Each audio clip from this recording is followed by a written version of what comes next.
अस्सलाम वालेकुम। Second year की प्रिपरेशन ऑफ अल्कीन वाला हम टॉपिक पढ़ रहे थे। आज हमारे पास है नेक्स्ट उसका मेथड, अल्काइल हैलाइड से हम कैसे अल्केन तैयार करते हैं। सबसे पहले हमें पता होना चाहिए कि अल्काइल हैलाइड क्या चीज़ होती है। अगर हम देखें तो हमारे पास जो अल्केन होता है, अल्केन में से जब हम क्या करते हैं, एक एच कम कर देते हैं तो हमारे पास जो चीज़ बनती है उसे हम बोलते हैं अल्काइल ग्रुप। ठीक है। और हैलाइड का मतलब है हैलोजन। हैलाइड का मतलब क्या है? हैलोजन। ठीक हो गया। अब क्या होगा, अल्काइल को हम लिखते होते हैं जनरली आर से, और हैलोजन को जो है वो हम लिखते होते हैं एक्स। तो आर बांड एक्स जो चीज़ है इसे हम क्या कहेंगे? इसे हम कहेंगे alkyl halide. R bond X alkyl halide. R का मतलब यहाँ पे क्या होगा? कोई अल्काइल ग्रुप होगा। अल्काइल कैसे बनता है? अल्केन में से एक एच कम करने से। लाइक अल्केन का मैं कहता हूँ, मेरे पास मेंबर है CH4, मीथेन जिसे हम कहते हैं। मीथेन से एक एच कम कर दें, -H, मतलब एक एच जो है वो निकाल दिया, तो बाकी क्या बच जाएगा हमारे पास? CH3। ठीक है। और ये बांड उसका आ जाएगा। ठीक है। ये जो CH3 है, ठीक है, इसका नाम होगा मीथाइल।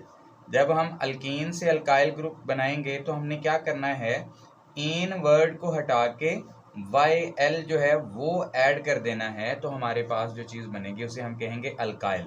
इसका मतलब R की जगह पे CH3 हो सकता है। ठीक है। और क्या हो सकता है, अगर हम इथेन की बात करें तो इथेन का फार्मूला होता है हमारे पास CH3। एक H कम कर दें तो क्या रह जाएगा यहाँ पे? CH2, और ये बांड फ्री। इथेन से बन जाएगा इथाइल। और हैलोजन से मुराद कौन से हैं? Fluorine, chlorine, bromine, iodine. ठीक है। इसमें एस्टाटीन भी होता है वैसे, लेकिन यहाँ पे जो हम यूज़ करेंगे वो हम क्लोरीन यूज़ करेंगे, या आयोडीन यूज़ करेंगे, और या फिर ब्रोमीन यूज़ करेंगे। ठीक है। इन तीनों में से कोई एक भी हम लिख सकते हैं। तो अब हमारे पास रिएक्टेंट्स हैं। हमें अल्काइल हैलाइड का पता चल गया, अल्काइल हैलाइड क्या होता है, कैसे बनता है। तो रिएक्टेंट्स में हमारे पास जो चीज़ है वो है जिंक। जिंक मेटल है, अल्काइल हैलाइड है, और उसके बाद है हमारे पास aqueous halogen acid. Halogen acid कौन सा होता है? लाइक HCl है हमारे पास, HBr है, या फिर HI, हाइड्रोजन आयोडाइड जो है, ये भी हमारे पास क्या है? Halogen acid. और एक्वस का मतलब है वाटर इसमें ऐड किया हुआ है। ठीक है। तो जब हम इसमें वाटर ऐड करते हैं तो आपको पता है कि वाटर ऐड करने से क्या होगा, एसिड जो है वो आयोनाइज हो जाएगा। हाइड्रोजन आयंस अलग हो जाएंगे, क्लोराइड आयन अलग हो जाएंगे, अगर HCl की हम बात करें। इसी तरह अगर हम हाइड्रोजन ब्रोमाइड की बात करें तो H पॉजिटिव अलग हो जाएंगे, Br नेगेटिव अलग। इसी तरह हाइड्रोजन आयोडाइड की बात करें तो H पॉजिटिव अलग, और HI आयोडाइड आयन जो है वो अलग हो जाएगा। तो हैलोजन एसिड को भी हम जनरली जो लिखते हैं वो हम लिखते हैं HX। एक्स का मतलब यहाँ पे फ्लोरीन, क्लोरीन, ब्रोमीन, आयोडीन वगैरह हो सकते हैं। तो इक्वेशंस में अगर हम देखें तो पहली इक्वेशन हम जनरल लिखते हैं। याद रखें, पहली इक्वेशन मोस्टली जो है वो हम जनरल लिखते हैं। RX है हमारे पास। RX का मतलब क्या है? R का मतलब अल्काइल ग्रुप है, और X का मतलब है हमारे पास कोई हैलोजन है। अब क्या होगा हमारे पास, हम क्या करते हैं, अल्काइल हैलाइड लेते हैं, जिंक मेटल लेते हैं, और एक्वस हैलोजन एसिड। अभी मैंने बताया कि जब हम उसे वाटर में ऐड करेंगे तो हाइड्रोजन आयन अलग हो जाएंगे, और हैलाइड आयन जो हैं वो अलग हो जाएंगे। ठीक है, आयोनाइज हो जाएंगे। अब क्या होगा हमारे पास, ये वाला हैलोजन और ये वाला हैलोजन, ये एक्स और ये एक्स और ये वाला जिंक, ये जो हैं तीनों मिलके क्या बना देंगे हमारे पास, ये तीनों मिलके बना देंगे Zn जिंक X2 हैलाइड। ठीक है, ये जिंक हैलाइड बना देंगे, प्लस बाकी क्या बच जाएगा हमारे पास, ये हाइड्रोजन बच जाएगा और यहाँ पे R बच जाएगा। तो ये आपस में बांड बना लेंगे और इससे हमारे पास बन जाएगा R बांड H। ठीक है, तो ये जो R बांड H है हमारे पास चीज़, ये हमारे पास क्या बन जाएगा, अल्केन बन जाएगा। अब R की जगह पे एक बार हम CH3 लगा के देखते हैं। R की जगह पे CH3 और X की जगह पे आयोडीन I लगा के, ठीक है, plus zinc plus hydrogen iodide plus iodine. याद रखें, जो आपने अल्काइल हैलाइड इधर लेना है उसी तरह का आपने हेलोजन इधर लेना है। तो क्या होगा हमारे पास, ये आयोडीन और ये आयोडीन, ठीक है, और ये जिंक, ये मिलके बना देंगे हमारे पास ZnI2, ठीक है। अब X की जगह पे आयोडीन लगाया था तो इस वजह से इधर भी आयोडीन आ जाएगा। प्लस हमारे पास क्या है, R की जगह पे क्या लगाया था, CH3, तो ये आ गया CH3, ठीक हो गया। और ये वाला H जो है वो आ गया, तो ये H इधर आ गया, ठीक हो गया। इसे हम इकट्ठा भी लिख सकते हैं, अगर इसकी बजाय हम यूं लिख दें इसे हम CH4 लिख दें, तो ये हमारे पास मीथेन तैयार हो गया, ठीक है। मीथेन जो सिंपलेस्ट मेंबर है अल्केन का, वो हमने तैयार कर लिया। नेक्स्ट है हमारे पास ये 4 कार्बन की जो है रॉ है, लाइन है, स्ट्रेट। अब यहाँ पे 3 हाइड्रोजन, यहाँ पे 2, यहाँ पे 1 और यहाँ पे 3 हाइड्रोजन। ये कैसे लगाए, क्योंकि कार्बन की वैलेंसी 4 होती है, तो यहाँ पे 3 हाइड्रोजन जुड़े हुए हैं और एक बांड जो है वो इधर कार्बन के साथ है, ठीक है। इस कार्बन का एक बांड ब्रोमीन के साथ, एक हाइड्रोजन के साथ और एक इस साइड वाले कार्बन से। इसी तरह अगले कार्बन की भी 4 वैलेंसी पूरी है। Plus zinc plus H positive और Br नेगेटिव, ये वाला जो है ये क्या चीज़ है, ये हमारे पास हेलोजन एसिड है, जो किस फॉर्म में है हमारे पास, एक्वस फॉर्म में है, ठीक है, आयोनाइज हो चुका है। अब क्या होगा, ये वाला ब्रोमीन और ये ब्रोमीन और ये जिंक, ये मिलके हमारे पास क्या बना देंगे, ये हमारे पास बना देंगे ZnBr2, जिंक ब्रोमाइड। प्लस हमारे पास क्या बन जाएगा, नेक्स्ट हमने क्या करना है, ये हाइड्रोजन उठा के यहाँ पे ले आना है। तो हमारे पास कार्बन पहले हम सीधे 4 लिख लेंगे, 1 2 3 और 1 4। पहले कार्बन के साथ 3 हाइड्रोजन है, वैसे रहेंगे, दूसरे के साथ 2 हैं, वो वैसे रहेंगे। यहाँ पे तीसरे नंबर पे जो है, ठीक है, इस साइड से अभी हम गिन रहे हैं, वैसे नंबरिंग यहाँ से करते हैं हम 1 2। अब हमारे पास ये वाला जो कार्बन है जिससे ब्रोमीन उतारा गया है, वहां पे क्या लग गया, हमारे पास हाइड्रोजन आके अटैच हो गया। एक हाइड्रोजन पहले से था, एक और हो गया, तो हमारे पास यहाँ पे कितने हाइड्रोजन हो गए, 2 हाइड्रोजन हो गए। और इसके पास कितने हैं, कार्बन के पास पहले से ही 3 हाइड्रोजन मौजूद हैं। तो ये हमारे पास जो है ये बन गया है हमारे पास N-ब्यूटेन, ठीक है। N हमने क्यों लिखा, क्योंकि ये स्ट्रेट चेन में है। स्ट्रेट चेन में अगर हमारे पास फार्मूला होता है तो उसके नाम से पहले हम N लिखते होते हैं।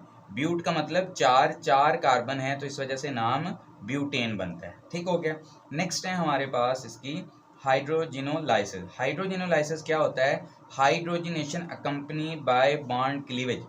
वो हाइड्रोजिनेशन जिसमें हाइड्रोजन ऐड करते हैं और दोनों साइड पे क्या हो रहा होता है, बॉन्ड ब्रेकेज हो रही होती है, उसे हम हाइड्रोजिनोलाइसिस बोलते हैं। इसमें हमारे पास जो रिएक्टेंट है वो अल्काइल हैलाइड ही है और हाइड्रोजन जो है वो हमने ऐड करनी है, लेकिन जो कैटलिस्ट है वो हमने याद रखना है, वो है PD प्लाटियम और C का मतलब यहाँ पे कार्बन, चारकोल की फॉर्म है, ठीक है। तो प्लाटियम चारकोल की प्रेजेंस में हम ये रिएक्शन करते हैं। अब होता क्या है, यहाँ से बॉन्ड ब्रेक होता है और यहाँ से बॉन्ड ब्रेक होता है, ये X और ये H मिल जाते हैं, ठीक हो गया। ये हमारे पास क्या बन जाता है, HX बन जाता है, यहाँ पे हम HX लिख देते हैं।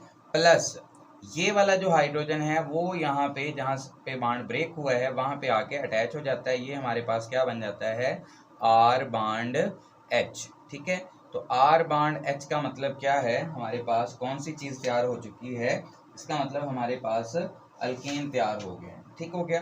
अब R की जगह पे हमने वही बात नेक्स्ट कि हमने क्या करना है, R की जगह पे हमने लगा देना है CH3 और X की जगह पे हमने लगा देना है Cl, ठीक है। और हाइड्रोजन तो वैसे ही हमने पहले से लिखा हुआ है, तो ये हाइड्रोजन और ये Cl ये मिलके बना देंगे HCl। यहाँ पे देखें Cl हमने X की जगह पे लिखा था, तो ये हमारे पास आ गया HCl प्लस CH3, 3 हाइड्रोजन और 1 कार्बन और 1 हाइड्रोजन ये वाला यहाँ पे आ जाएगा। तो हमारे पास टोटल कितने हाइड्रोजन हो जाएंगे, हमारे पास टोटल 4 हाइड्रोजन हो जाएंगे, ये हमारे पास बन जाएगा मीथेन, ठीक हो गया।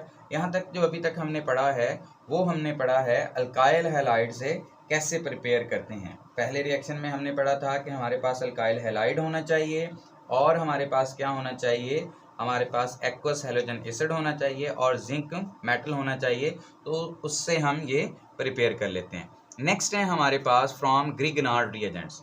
तो पहले हमने देखना है ग्रिगनार्ड रिएजेंट्स क्या होते हैं। ग्रिगनार्ड बेसिकली एक साइंटिस्ट का नाम है, उसने ये रिएजेंट्स तैयार किए थे, रिएक्टेंट्स, तो उसने अपने नाम पे ही इनको ग्रिगनार्ड रिएजेंट कह दिया। ठीक है, क्या करते हैं, अल्काइल हैलाइड लेते हैं और उसका मैग्नीशियम मेटल के साथ रिएक्शन करते हैं in the presence of ether. Ether जो है एज अ सॉल्वेंट यूज किया जाता है और ये एनहाइड्रस होता है, मीन इसके अंदर वाटर या अल्कोहल नहीं होनी चाहिए। ठीक है, अल्कोहल वाटर फ्री ईथर लेते हैं। उससे क्या होता है, ये मैग्नीशियम इस जगह पे अटैक करता है और बॉन्ड ब्रेक कर देता है और इससे हमारे पास बन जाता है RMgX। ठीक है, ये जो RMgX हमारे पास चीज़ बनी है इसे हम कहते हैं ग्रिगनार्ड रिएजेंट। ठीक है, ग्रिगनार्ड रिएजेंट जो होते हैं ये बहुत रिएक्टिव स्पीशी होती है। ठीक है, अब R की जगह पे हम कोई अल्काइल ग्रुप लगा देंगे और X की जगह पे हम कोई हेलोजन लगा देंगे तो हमारे पास क्या बन जाएगा, Grignard reagent. For example R की जगह पे अगर CH3 लगा दिया जाए और X की जगह पे जो है वो हम क्लोरीन लगा दें और मैग्नीशियम और हमने क्या लिख दिया इसके ऊपर, ये है हमारे पास ईथर।